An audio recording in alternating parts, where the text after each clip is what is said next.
This is John Levison for Run 24/7. We're at the London Marathon Expo on the Brooks stand.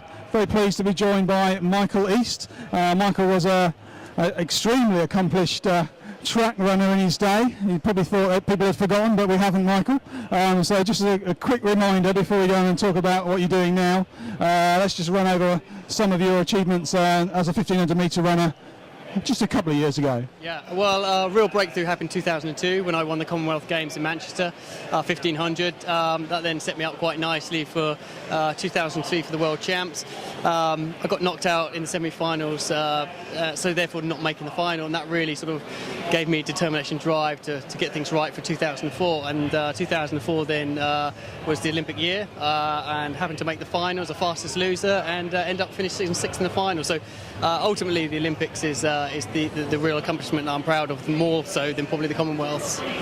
Of course, it's the Olympic Games this year, which I'm sure, like everybody else, you're going to be watching. So can you just give us, for the rest of us, what is it like, A, to have been to the Olympics, but B, to have gone there and, from the sound of it, performed very, very well and made the final? Is that a sort of a pride and a memory that you will live with you for the rest of your life? Yeah, I think with the Olympics it's very much about getting the preparation right, and I think when your preparation's right and you're ready to run, pretty much everything's knocked out the equation. You just focus on what you need to do. I remember very little about the Olympic Games, to be perfectly honest, because I was so focused on what I needed to do. And as I say, if you've done the right work, then you can just get onto that start line very confidently. One bit of advice I was given just before the Olympics was just strip aside the Olympic rings, and fundamentally it's just another foot race that you've been doing all year. And that was the best bit of advice I'd get. You've just got to hold your nerve, really, and just, as I say, strip out any razzmatazz that is the Olympics and the circus that is the Olympics. And once you do that, it's not a problem at all. You can really deliver. Yeah, so at the end of the day, it was still 3 3/4 laps against primarily the same people you're going to be running against domestically and internationally and Grand Prix and all the other stuff. Absolutely, I'd pretty much raced all these guys throughout the year. The guys that were on the start line in the final were guys I'd raced against in Rome, in Paris, and Berlin. It really wasn't an issue. Okay, so you've sort of retired from the sort of elite professional running about 4 years ago now. We're on the Brooks stand. Just to give us an insight into what you're doing for Brooks and what's Michael East up to in 2012.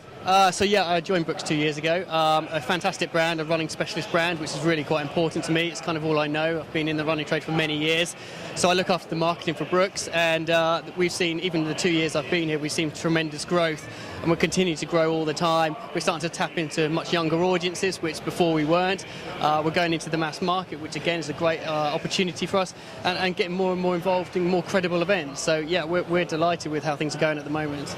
And one of the people that we see regularly in Brooks is from my arena, which is triathlon, certain Chrissy Wellington, not a bad athlete herself, pretty good CV. She's currently taking a bit of a sabbatical, but she's been a great ambassador for Brooks really since the very beginning of a triathlon career. Yeah, absolutely.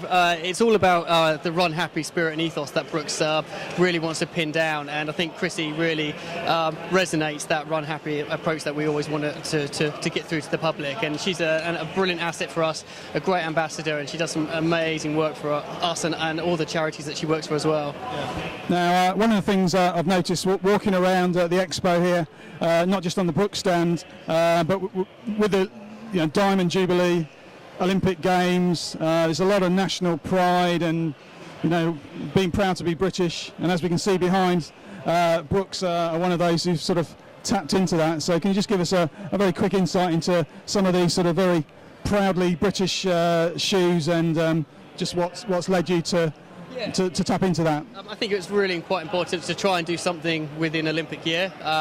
So we decided to go for these very sort of patriotic colours, always in limited numbers as well, to keep sort of an exclusive product. People do like a little bit of exclusivity.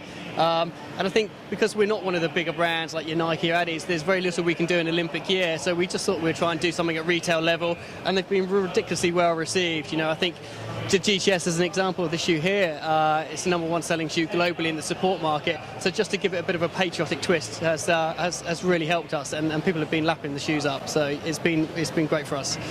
So these days, obviously, you're not trying to earn your bread, as it were, as a runner.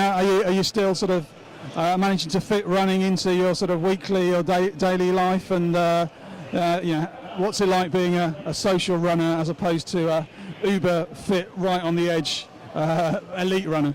Yeah, I mean, the plan actually bizarrely was to try and see if I can get things turned around for 2012. 2008, I just missed out on the Olympics because of an age issue and a number of other issues.